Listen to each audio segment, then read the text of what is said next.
ആരാധന ആരാധന. Hallelujah hallelujah. ഒരിക്കൽ കൂടി ധ്യാനം നയിക്കുവാൻ പോകുന്ന കൃപാസനത്തിന്റെ സ്ഥാപക ഡയറക്ടറായ ബഹുമാനപ്പെട്ട വി.പി. ജോസഫ് അച്ഛനെ ഈ അൾത്താരിൽ സമർപ്പിച്ചു പ്രാർത്ഥിക്കുന്നു. ഈശോയെ ആരാധനയിലുടനീളം അച്ഛനിലൂടെ നീ തന്നെ ഞങ്ങളോട് സംസാരിക്കണമേ എന്ന് പ്രാർത്ഥിക്കുന്നു. Hallelujah hallelujah. മഹത്വം മഹത്വം. ആരാധന ആരാധന. Hallelujah hallelujah hallelujah hallelujah. ശുദ്ധ പരമദിവ്യകാരുണ്യത്തിന് നീരവും ആരാധനയും സ്തുതിയും പുകഴ്ചയും ഉണ്ടായിരിക്കട്ടെ. പരിശുദ്ധ പരമദിവ്യകാരുണ്യത്തിന് നീരവും ആരാധനയും സ്തുതിയും പുകഴ്ചയും ഉണ്ടായിരിക്കട്ടെ. എൻ്റെ പ്രിയപ്പെട്ടവരെ, നമ്മളൊരു സുപ്രഭാതത്തിലെ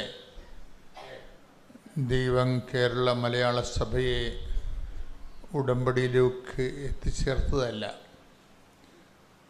കേരള സഭയിൽ വളർന്നു വന്ന ഒരാധ്യാത്മികമായ പരുവപ്പെടലിൻ്റെ ഭാഗമായി പൂത്തുലഞ്ഞതാണ് ഈ ഉടമ്പടി.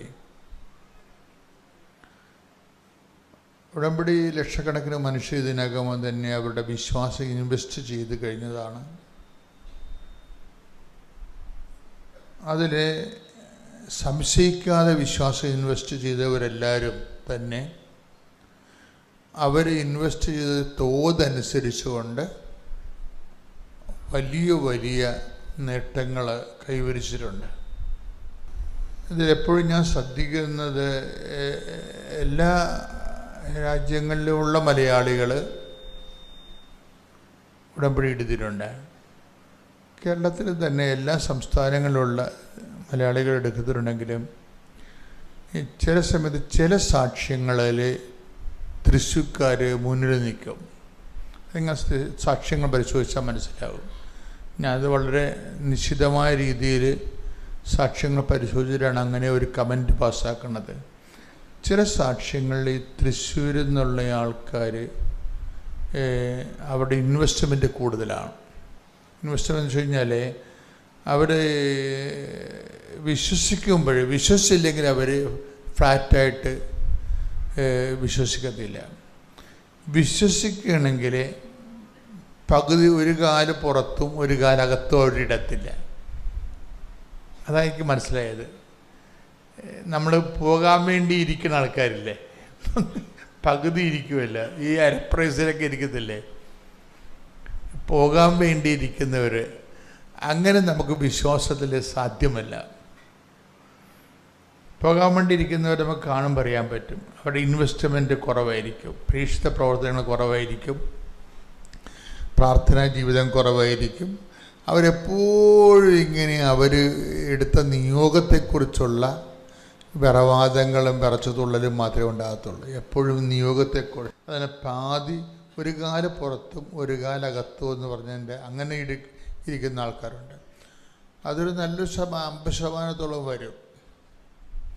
അപ്പം ചിലർ തന്നെ കൊണ്ട് പറ്റത്തില്ലെങ്കിൽ അത് ഫ്ലാറ്റായിട്ട് ചാപ്റ്റർ ക്ലോസ് ചെയ്ത് കളയും. ഇനി ചിലർ വല്ലാത്ത രീതിയിൽ അതിൻ്റെ അകത്ത് ഇൻവെസ്റ്റ് ചെയ്യുന്നവൻ വിശ്വാസം പക്ക ഇൻവെസ്റ്റ്മെൻറ്റ് നടത്തും. മുമ്പും പുറകും നോക്കാതെ ഇൻവെസ്റ്റ് ചെയ്യും. ഒക്കുവോ കിട്ടുമോ കിട്ടത്തില്ലേ അങ്ങനെ ഒന്നും നോക്കാതെ ദൈവത്തെ വളരെ നമ്മളെപ്പോഴും ശ്രദ്ധിക്കേണ്ടത്, ഞങ്ങൾ പഠിച്ചിരിക്കുന്ന തിയോളജിയാണ്. ശരിക്കും പഠിക്കേണ്ടത്, തിയോളജിയോടൊപ്പം പഠിക്കേണ്ടത് ഒരു ഡിവൈൻ എൻജിനീയറിംഗ് ഉണ്ട്. ശരിക്കും പറഞ്ഞാൽ അങ്ങനൊരു സബ്ജക്റ്റ് ഉണ്ട്. ഇന്ന് അല്ലെങ്കിൽ നാളെ അല്ലെങ്കിൽ ഉണ്ടാകും. അത് എങ്ങനെയാണെന്ന് വെച്ചാൽ ദൈവമായിട്ട് എങ്ങനെയാണ് ഒരാൾ വ്യത്യസ്തമായ കാലാവസ്ഥയിൽ ദൈവമായിട്ട് കൊണ്ടും കൊടുത്തും പോകേണ്ടത് എങ്ങനെയെന്ന്, അതൊരു എൻജിനീയറിംഗ് ആണ് ശരിക്കും പറഞ്ഞാൽ. ദൈവത്തിൻ്റെ രീതി അനുസരിച്ചാണെങ്കിൽ തൻ്റെ ഭക്തൻ അല്ലെങ്കിൽ തൻ്റെ പങ്കാളി, ഇപ്പോൾ ഉടമ്പടിയിൽ ഭക്തനില്ലല്ലോ, പങ്കാളിയല്ലേ ഉള്ളത്. അപ്പം തൻ്റെ പങ്കാളി നീറ്റാണെങ്കിൽ, നീറ്റെന്ന് പറഞ്ഞു കഴിഞ്ഞാൽ സത്യസന്ധമായിട്ടാണ് ഇതിൻ്റെ തൻ്റെ പങ്കാളി ഉടമ്പടിയിൽ നിലനിൽക്കണമെങ്കിൽ ദൈവത്തിനുള്ള ഒരു നേട്ടമെന്ന് പറയണത് ദൈവം ഉദ്ദേശിക്കുന്നതെല്ലാം റിഫ്ലക്റ്റ് ചെയ്യാൻ പറ്റും. കാര്യം നമ്മളെ രക്ഷിക്കാനുള്ള ഒത്തിരി മാർഗങ്ങൾ, നമ്മൾ ഏത് അവസ്ഥയിൽ കിടന്നാലും നമ്മളെ ആ അവസ്ഥയ്ക്ക് പറ്റുന്ന രീതിയിൽ ഗൈഡ് ചെയ്യാനുള്ള ഒത്തിരി ഫെസിലിറ്റേഷൻസ് ആണ് ദൈവത്തിനുള്ളത്. നമ്മൾ ഏത് രീതിയിലുള്ള ജീവിതാവസ്ഥയിലാണ് ചെന്ന് പെട്ടിരിക്കണമെന്നുണ്ടെങ്കിലും അവിടുന്നെല്ലാം നമ്മൾക്ക് പറ്റുന്ന ഇൻസ്ട്രുമെൻ്റ് തന്നുകൊണ്ട് നമ്മളെ പെർട്ടിക്കുലർ ഗൈഡൻസ് നടത്താൻ ദൈവത്തിന് പറ്റും. പക്ഷേ ദൈവം ഇത് ചില ആൾക്കാർക്ക് ആപ്ലിക്കേറ്റ് ചെയ്യാത്തതിൻ്റെ കാരണം അവരിതുപോലെ നിൽക്കാം പോണേ പോകാമെന്നും പറഞ്ഞ് പകുതി ഒരു കാലകത്തും ഒരു കാലം പുറത്ത് വിട്ട് ഉടമ്പടി ചെയ്യുന്നത് കൊണ്ടാണ് അവർക്കങ്ങനെ വന്നത്. അപ്പം ഞാനെപ്പോഴും നിങ്ങളെ നിങ്ങൾക്കറിയാമല്ലോ, ഞാൻ നിങ്ങളെപ്പോഴും ശാസിക്കുക മാത്രമേ ചെയ്യത്തുള്ളൂ, നിങ്ങളെ സൂചിപ്പിക്കുകയൊന്നും ചെയ്യത്തില്ല. സാധാരണഗതിയിൽ ശാസിക്കുകയുള്ളൂ. അതിൻ്റെ കാരണം നമ്മൾക്കിവിടെ കസ്റ്റമർ കെയർ ഇല്ല. ഒരു ബിസിനസ് സ്ഥാപനമാണെങ്കിൽ ഇപ്പോൾ ബാങ്കുകാരൊക്കെ നമ്മൾ ചെന്ന് കഴിഞ്ഞാൽ, ഞാൻ ബാങ്കിൽ ഇവിടെ എല്ലാം ബാങ്കിലൊക്കെ പോണത് ഇവിടുത്തെ ആൾക്കാരാണ് പോണത്, ഞാൻ പോകത്തില്ല.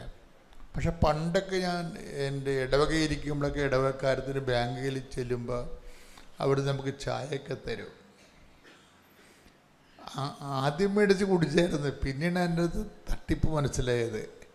അത് നമ്മൾ പൈസ ഇടാൻ ചെല്ലുമ്പോഴേ ചായ തരത്തുള്ളൂ, പൈസ എടുക്കാൻ ചെല്ലുമ്പോൾ അവർ അപ്പം അത് ചുമ്മായാണത്. ശരിക്കും പറഞ്ഞാൽ അതൊരു കസ്റ്റമർ കെയറാണ്, ബിസിനസ് പോകാതിരിക്കാൻ വേണ്ടി. നിങ്ങൾക്ക് അങ്ങനെ ഒരു സംഭവം ഇവിടെ ഇല്ല.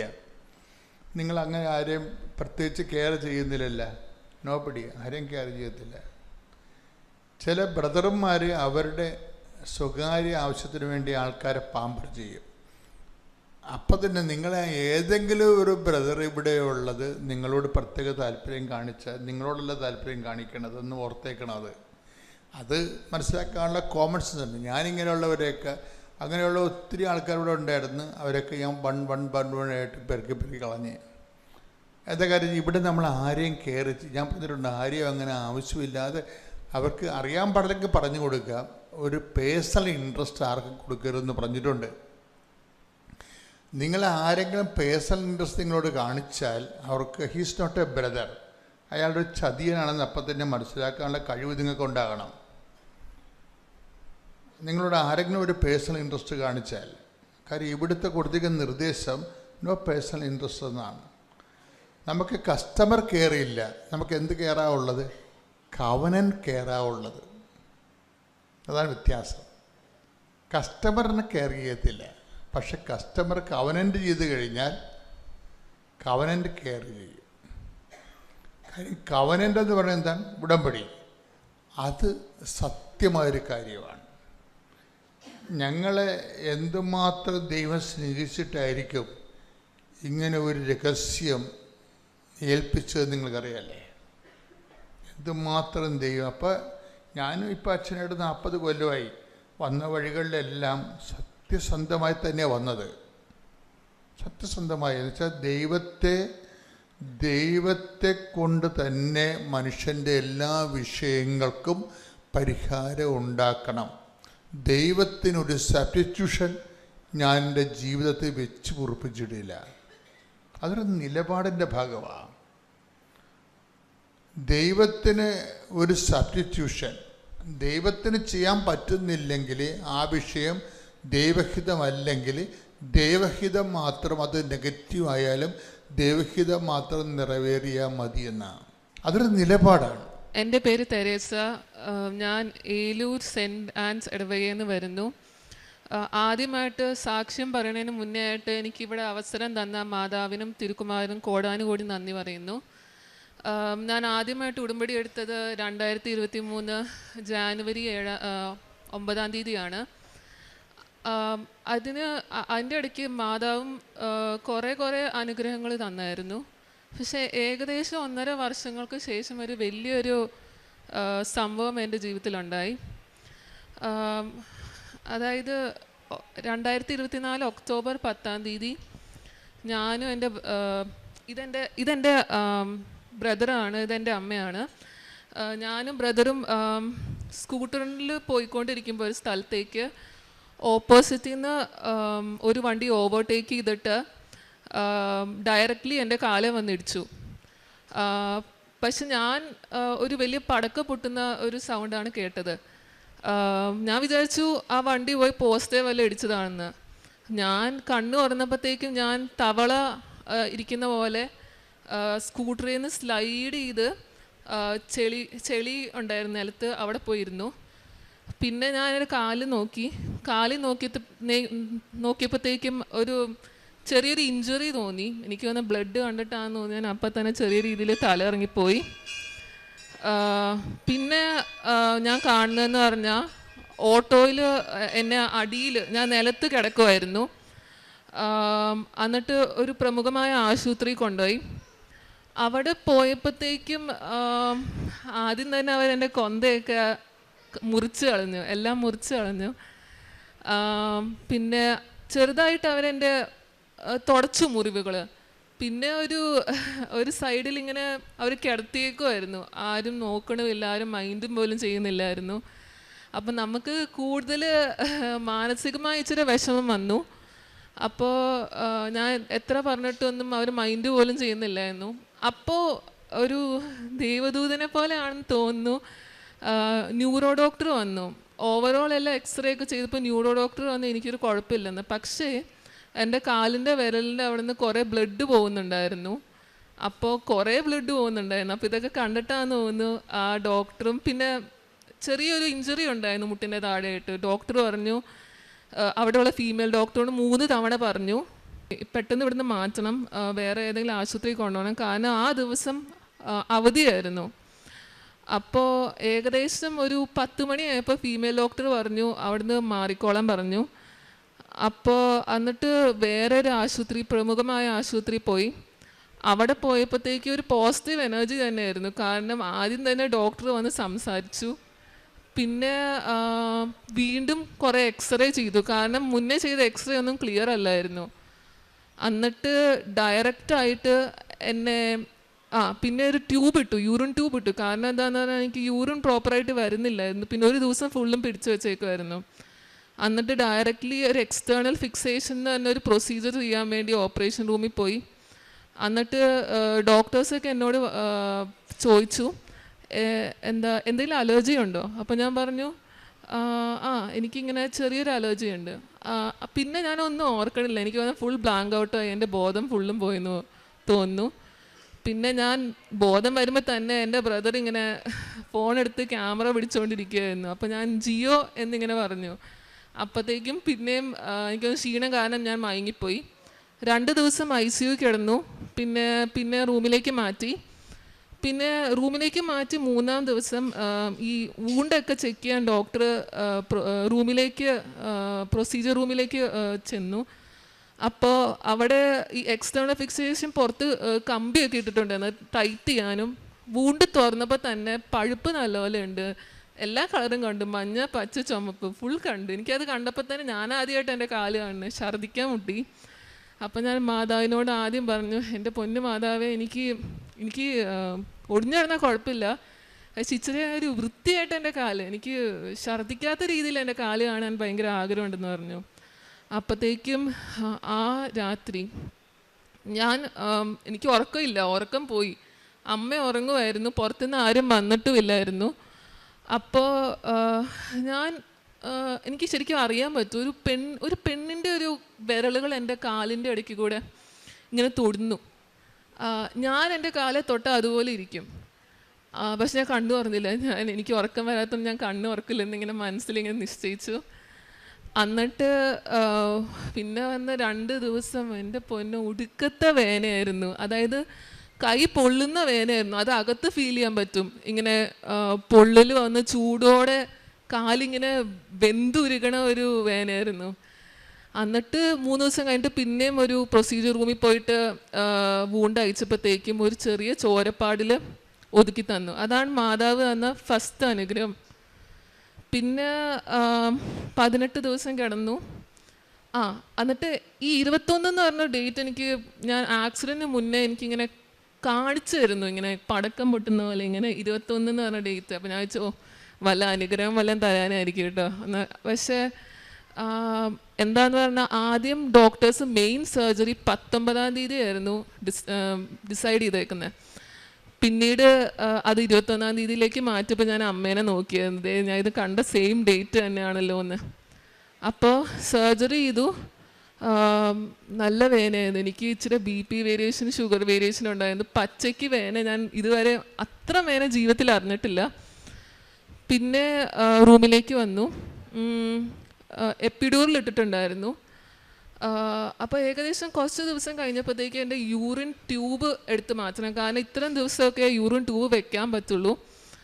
പക്ഷേ യൂറിൻ ട്യൂബ് രാവിലെ 10 മണിക്ക് മാറ്റുവാണെങ്കിൽ എനിക്ക് യൂറിൻ വരുന്നില്ല. എനിക്കറിയില്ല, ഒരു തണുത്ത വെള്ളം ഒഴിച്ചിട്ടാണെങ്കിലും ബാഗ് എൻ്റെ വയറ്റിൻ്റെ അവിടെ വെച്ചിട്ടായാലും അടി വയറ്റിൽ വെച്ചിട്ടാണെങ്കിലും വരുന്നില്ല സാധനം.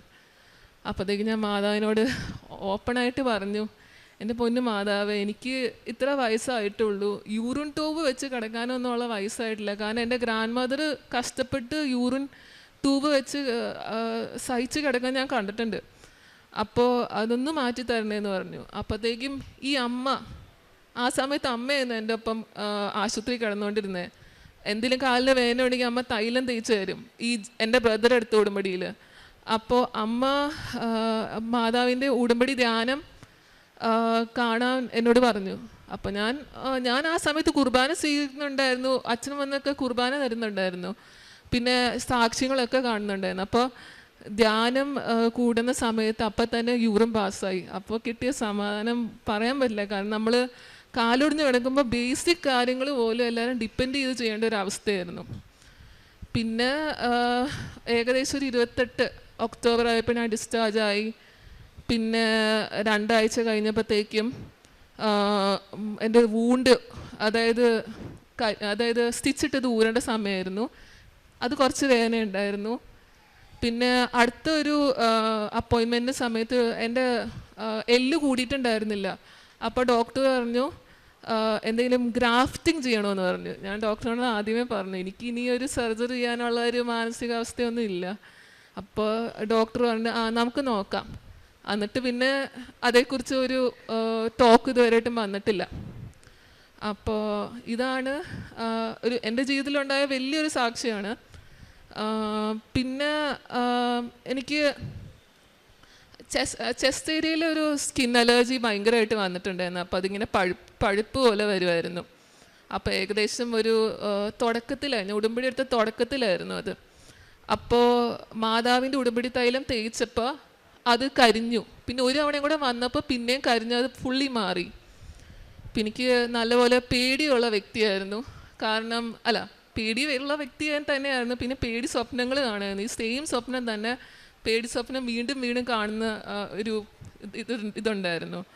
അപ്പോഴത്തേക്കും ഞാൻ മാതാവിനോട് പറഞ്ഞു, എനിക്കൊന്ന് മാറ്റി തരണം, ഇത് ഭയങ്കര ഒരു അത്ര സുഖം തോന്നുന്ന ഒരു അവസ്ഥയല്ല. അപ്പോൾ മാതാവ് അന്ന് രാത്രി ഇതുപോലെ സ്വപ്നം കണ്ടുകൊണ്ടിരിക്കുന്ന സമയത്ത് കാപ്പയിൽ എന്നെ മൂടി. അപ്പം ഞാൻ കണ്ണു പറഞ്ഞപ്പോഴത്തേക്കും ഒരു ഗ്രേ കളർ എന്തോ ഒരു തുണി ഇങ്ങനെ ആരോ ഊരുന്ന പോലെ തോന്നി. അപ്പോൾ അതുകൂടാണ്ട് ഇപ്പം വളരെ അനുഗ്രഹങ്ങളുണ്ടായി. മാതാവിൻ്റെ സുഗന്ധാഭിഷേകവും ഇപ്പോൾ മാതാവിനെ കാണാൻ പറ്റിയിട്ടുണ്ട്. ഞാൻ ഉടമ്പടി എടുത്ത് 3-ാം ദിവസം മാതാവിനെ കാണാൻ പറ്റി. പിന്നെ എനിക്ക് ആന്തരികമായി എന്തൊക്കെ അഭിഷേകം കിട്ടിയെന്ന് പറഞ്ഞാൽ, ആദ്യം ഞാൻ ഉടമ്പടി എടുത്തപ്പോൾ കാര്യസാധ്യത്തിന് വേണ്ടിയായിരുന്നു ശരിക്കും പറഞ്ഞാൽ എടുത്തത്. പക്ഷേ പിന്നെ അത് എനിക്ക് ദൈവസ്നേഹം, ദൈവവിശ്വാസം വളരെ കുറവായിരുന്നു, അതിൽ വളരാൻ പറ്റി. പിന്നെ ഞാൻ മധ്യസ്ഥ പ്രാർത്ഥന വളരെ ചെല്ലും, എത്ര വേണേലും കൊന്ത ചെല്ലും. ഇതൊന്നും നേരത്തെ ചെല്ലാറ് പോലും ഇല്ലായിരുന്നു. പിന്നെ ഇപ്പോൾ ഞായറാഴ്ച കുർബാനയൊക്കെ എന്ന് പറഞ്ഞാൽ ഉടമ്പടി എടുക്കുന്നതിന് മുന്നേ അതിന് പോലും പോകാൻ ഭയങ്കര അസ്വസ്ഥതയായിരുന്നു. ഉടമ്പടി എടുത്ത ശേഷം എനിക്ക് കുർബാന മുടക്കാൻ പറ്റില്ല. കാരണം കുർബാന മുടക്കുകയാണെങ്കിൽ എന്തോ ഒരു വലിയ അസ്വസ്ഥത കയറി വരുന്ന പോലെ തോന്നും. പിന്നെ കാരുണ്യപ്രവൃത്തിയായിട്ട് ഞാൻ ആക്സിഡൻറ്റിന് മുന്നേ ഞാനിങ്ങനെ ഓർഫനേജിലൊക്കെ പോയിട്ട് കുളിപ്പിക്കുമായിരുന്നു. കുളിപ്പിക്കാൻ അസിസ്റ്റ് ചെയ്തിട്ടുണ്ട് എനിക്ക്. എൻ്റെ അടുത്ത് ഓർഫനേജ് ഇല്ലാത്തതുകൊണ്ട് അവിടെ എത്തുമ്പോഴത്തേക്കും തന്നെ ആരെങ്കിലും കുളിപ്പിച്ചിട്ടുണ്ടാകും. പക്ഷെ ഞാൻ അടിക്കും തുടയ്ക്കും തുണിയൊക്കെ കഴുകുകയൊക്കെ ചെയ്യുമായിരുന്നു. പക്ഷേ ആക്സിഡൻറ്റിന് ശേഷം ഞാനിങ്ങനെ ഭക്ഷണമല്ല ഫുഡ് സാധനങ്ങളൊക്കെ മേടിച്ച് കൊടുക്കും, പൈസ കൊടുക്കും, പിന്നെ തൈലമൊക്കെ ഞാൻ തേച്ച് കൊടുക്കും. കാരണം എനിക്ക് അതിൻ്റെ ഇമ്പോർട്ടൻസ് വളരെ എന്താണെന്നറിയാം. പിന്നെ പ്രേക്ഷിത പ്രവർത്തനമായിട്ട് ഞാൻ ഇതിന് മുന്നേ ഞാൻ പൊതുസ്ഥലങ്ങളാണ് ചെയ്യാറുണ്ടായിരുന്നത്. ആദ്യം പള്ളിയിലായിരുന്നു, പിന്നീട് മെഡിക്കൽ കോളേജുകളൊക്കെ ആയിരുന്നു. എനിക്ക് ഭയങ്കര എളുപ്പമാണ് പ്രേക്ഷിത പ്രവർത്തനം ചെയ്യാൻ. കാരണം എന്താണെന്ന് വെച്ചാൽ ഞാൻ ആദ്യമായിട്ട് പ്രേക്ഷിത പ്രവർത്തനം ചെയ്തപ്പോൾ ഒരാൾ പബ്ലിക്കായിട്ട് എന്നെ തെറി വിളിച്ചു. ഇത്രയും തെറി ഞാൻ കേട്ടിട്ട് പോലില്ല. അതിനുശേഷം എനിക്ക് പ്രേക്ഷിത പ്രവർത്തനം ചെയ്യാൻ ഭയങ്കര എളുപ്പമായിരുന്നു. ഇത്ര അനുഗ്രഹങ്ങൾ തന്ന മാതാവിനും തിരുക്കുമാരനും കോടാനുകോടി നന്ദി പറഞ്ഞ് ഞാൻ സാക്ഷ്യം അവസാനിക്കുന്നു. എൻ്റെ പേര് സബി. ഞാൻ തിരുവനന്തപുരത്തു നിന്ന് വരുന്നു. ഞാൻ ഉടമ്പടി എടുത്തത് 2023 നവംബറിലാണ്. ഞാൻ ഉടമ്പടി എടുത്തതിൻ്റെ ഒരു മെയിൻ കാരണം എന്താണെന്ന് ചോദിച്ചു കഴിഞ്ഞാൽ, ഇത് ശരിക്കും ഞാൻ ഉടമ്പടിയിൽ വെക്കാത്തൊരു കാരണമായിരുന്നു. അത് അത്രയും ഭയങ്കര പ്രശ്നങ്ങളാണെങ്കിൽ അത് മാത്രം ഉടമ്പടിയിൽ വെച്ചില്ല.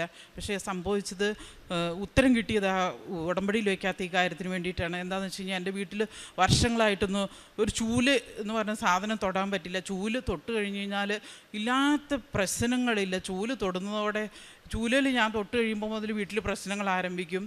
അപ്പോൾ അതുകൊണ്ട് ഞാൻ ചൂല് തൊടാറ് വർഷങ്ങളായിട്ട് പിന്നെ അച്ഛനാണ് അടിച്ചു വാരുകയും വീടെല്ലാം വൃത്തിയാക്കുകയും ചെയ്യുന്നത്. വീട് വൃത്തിയാക്കാൻ തുടങ്ങി കഴിയുമ്പോൾ മുതൽ ആദ്യം ദേഷ്യം വരും. പിന്നെ മേലെല്ലാം ചൊറിഞ്ഞു പൊട്ടി മേലെല്ലാം മണക്കാൻ തുടങ്ങും. പിന്നെ അത് കഴിയുമ്പോഴേക്കും പനിയാവും. പിന്നെ 2-3 ദിവസം കിടപ്പിലാവും. അങ്ങനെ ഒരു ബെഡ്ഷീറ്റ് മാറ്റാനോ പണി എത്ര കൂടുതൽ ചെയ്യുന്നോ അത്രമാത്രം പ്രശ്നങ്ങളാണ് തുടങ്ങുന്നത്. അത് കഴിഞ്ഞ് പിന്നെ അത് പിള്ളേരെയാവും, പിന്നെ അത് അച്ചാനിയാവും. പിന്നെ ഞാനിങ്ങനെ കിടപ്പിലാകുന്നതുകൊണ്ട് ഞാൻ ഒന്നും ചെയ്യാൻ പറ്റില്ല. കാരണം അച്ഛൻ മാത്രമേ അത് ചെയ്യാറുള്ളൂ. എനിക്ക് ഭക്ഷണം ഉണ്ടാക്കണം. അതുകൊണ്ട് അല്ല പിന്നെ ഒന്നും ചെയ്യാൻ പറ്റാതെ, ഭക്ഷണം പോലും ഉണ്ടാക്കാൻ പറ്റാതെ കിടപ്പിലാകുന്ന ഒരവസ്ഥയായിരുന്നു. അങ്ങനെ ഇരിക്കുമ്പോഴാണ് ഉടമ്പടി എടുത്തത്. ഉടമ്പടി എടുത്ത് പ്രാർത്ഥനയെല്ലാം ഞങ്ങൾ തുടങ്ങി. എല്ലാ പ്രവൃത്തികളും ഉടമ്പടി പ്രകാരമുള്ള നിബന്ധനകളെല്ലാം ഞങ്ങൾ പാലിച്ചാണ് ചെയ്തുകൊണ്ടിരുന്നത്.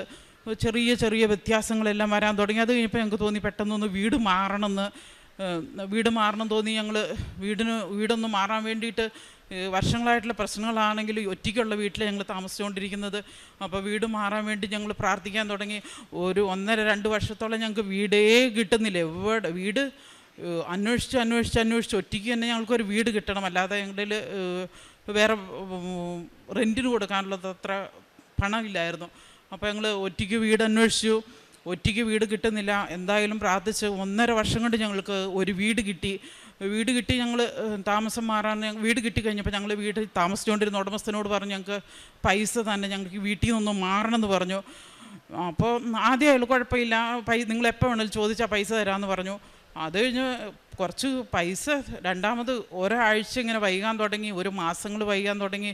പൈസ ചോദിക്കുന്നതനുസരിച്ച് പിന്നെ ഇയാൾ ശരിക്കും പറഞ്ഞു കഴിഞ്ഞാൽ ഞങ്ങളെ വല്ലാത്ത ഒരു എന്താ പറയുക, ഞങ്ങളെ വല്ലാത്ത ഒരു ഉപദ്രവം ഞങ്ങളെ കണ്ടു കഴിയുമ്പോഴേക്കും ഒരു ഭയങ്കര ഒരു സിംഹം പോലെ ആകാൻ തുടങ്ങി. ഞങ്ങളുടെ അടുത്ത് ബിഹേവ് ചെയ്യാൻ തുടങ്ങി. ഞങ്ങൾക്ക് ഒന്നും പറയാൻ പറ്റില്ല. ദൈവത്തെ മാത്രം ആ പൈസയ്ക്ക് വേണ്ടി ദൈവത്തെ ആശ്രയിക്കാമെന്നല്ലാതെ വേറൊരു വഴിയില്ല. വേറൊരു നിയമവശം നോക്കിയിട്ട് ഒന്നും ഒരു കാര്യമില്ല. അതിനും ഞങ്ങൾ മാതാവിനോട് കരഞ്ഞ പ്രാർത്ഥന തുടങ്ങി. മാതാവ് ഞങ്ങൾ ഇതിനകത്തൊന്ന് രക്ഷിക്കണം. പ്രശ്നങ്ങൾ ഓരോ ദിവസവും ഭയങ്കരമായിട്ട് വഷളായി.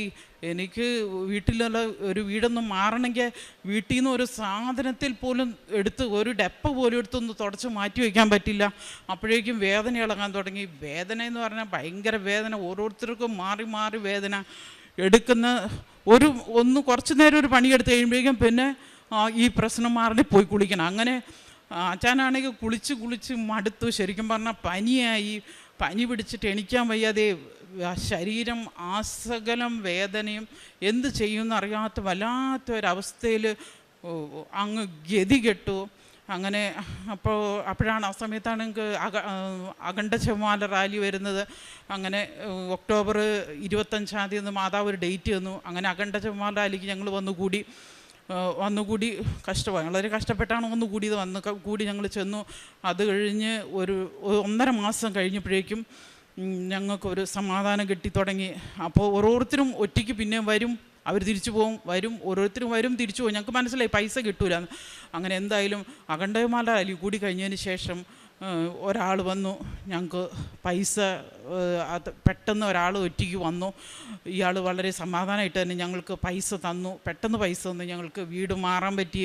ഞങ്ങൾ ഈ 2025 ഡിസംബർ 1-ാം തീയതി ഞങ്ങൾ വീട് മാറി ഒരു പുതിയ വീട് തന്നെ മാതാവ് തന്നു. അത് ഞങ്ങൾ കുറേ വീടുകൾ പോയി കണ്ടു. ഒരു വീട് ഞങ്ങൾക്ക് ശരിക്കും പറഞ്ഞാൽ കിട്ടില്ലായിരുന്നു. കാരണം ഏത് വീട് നോക്കിക്കഴിഞ്ഞാൽ ഞങ്ങൾക്ക് താമസയോഗ്യമല്ലാത്തൊരു സ്ഥലമായിരുന്നു, ഒരു പള്ളിയില്ല, അങ്ങനെ ഒരു അവസ്ഥയായിരുന്നു.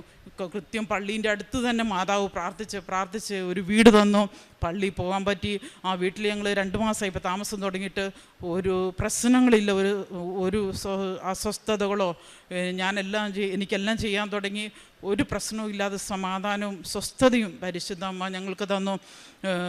ഇത്രയും വലിയ ഈ വർഷങ്ങളായിട്ട് ഞങ്ങൾ അനുഭവിച്ചു കൊണ്ടിരുന്ന ഈ പ്രശ്നത്തിൽ നിന്ന് ഞങ്ങളെ വിടുവിച്ച പരിശുദ്ധ അമ്മയ്ക്കും കർത്താവിനും 1000 നന്ദി പറയുന്നു. പിന്നെ ഞാൻ കാരുണ്യപ്രവൃത്തി ക്യാൻസർ സെൻ്ററിൽ പോകും, അവിടെ പൈസ കൊടുക്കും. പിന്നെ ഇവിടെ കൃപാസനത്തിലേക്ക് വരാനുള്ളവർക്ക് വണ്ടിക്കൂലി കൊടുക്കും. പിന്നെ അവിടെ പോകുന്ന ഞാൻ RCCൻ്റെ അവിടെ പോയി ഞാൻ മരുന്ന് മേടിക്കാൻ പൈസ ഇല്ലാത്തവർക്ക് മരുന്ന് മേടിച്ച് കൊടുക്കും, പിന്നെ ഭക്ഷണം മേടിച്ച് കൊടുക്കും, അങ്ങനെയെല്ലാം ചെയ്യുമായിരുന്നു. പിന്നെ പത്രം ഞാൻ ചിലപ്പോൾ 10 കെട്ട് മേടിക്കും, ചിലപ്പോൾ 8 കെട്ട് മേടിക്കും. എനിക്ക് വലിയ ഇഷ്ടമുള്ള കാര്യമാണ്. എന്തായാലും മാതാവ് അതിനുള്ളൊരു കൃപ, അത് കൊടുക്കുന്നത് വലിയൊരു താല്പര്യമുള്ള കാര്യമാക്കി എനിക്ക് മാറ്റി തന്നു. അതെനിക്കൊരു ബുദ്ധിമുട്ടായി എനിക്ക് തോന്നിയിട്ടില്ല. എനിക്ക് വളരെ സന്തോഷമാണ് അത് കൊടുക്കുന്നത്. അങ്ങനെ എനിക്ക് കൊടുക്കാനുള്ള കൃപ തന്നു, അതിനും എന്നെ സഹായിച്ചു. ഇത്രയും വലിയ അനുഗ്രഹം വർഷങ്ങളായിട്ട് അനുഭവിച്ചുകൊണ്ടിരുന്ന ഈ പ്രശ്നത്തിൽ നിന്ന് വിടുവിച്ച പരിശുദ്ധ അമ്മയ്ക്കും മാതാവിനും വീണ്ടും 1000 നന്ദി പറഞ്ഞുകൊണ്ട് എൻ്റെ സാക്ഷി നിർത്തുന്നു.